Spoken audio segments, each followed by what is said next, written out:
If there's one thing I am terrible at making intros.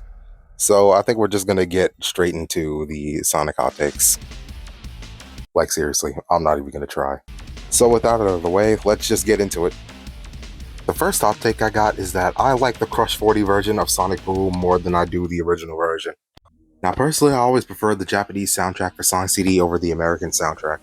But Sonic Boom was always the exception, and while I'm not saying I don't like the original version of Sonic Boom, I listened to the Crush 40 version of the song before I got my hands on the actual game proper, and it really defined my taste in Sonic music.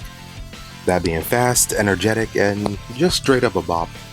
And also, while I'm at it, one of the hot takes I originally planned for this video was that the Sonic Racing Crossworld soundtrack was just straight up garbage. But after listening to the soundtrack back over again, I actually realized that a lot of the tracks really aren't half bad. In fact, they're actually pretty good. So instead, I'm just going to segue into something more controversial. With that being that not only do I think the SA2 versions of It Doesn't Matter and Believe in Myself are better than the SA1 version, but I also think that the SA1 versions work better as just straight up instrumentals rather than musics with lyrics.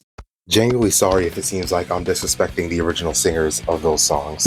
It just has to do with how the lyrics themselves are saying, nothing to do with the actual lyrics in general. I don't know, I just feel like the singers of the SA2 versions, like their vocals just sort of flowed better with the music. Another hot take I have is that I'm personally fine with Sonic's current model. Now, there have been some talks and rumors about Sonic getting a new model for his next big game. And don't get me wrong, I'm cool with that. But at the same time, even if they don't change the model, which they more than likely aren't, I'm honestly fine with the Sonic model that we already have. Besides, Sega has been doing a lot more with that model lately. So while Sonic could get a new model, which I personally don't think it's likely, but hey, I've been wrong before. And again, I do think it would be pretty cool. Honestly, I'm still pretty fine with the model we have now. That was a lot of the word model. Let me add some different words. Belligerence, gubernatorialism. Yeah, I think that should be good. And my final hot take for this video is that... Hold up, I just had a brain fart. Hold up, come on. My final hot take for the video is that I don't have a problem with any of the references that Ian Flynn makes, or at least they don't irk me as much as a lot of other Sonic fans. This one is the only one where it's just like, I don't know, the references just really don't bother me at all. I genuinely don't know what what else I could really say beyond that. Well, I'm sorry, this video had to end so lacklusterly, I guess.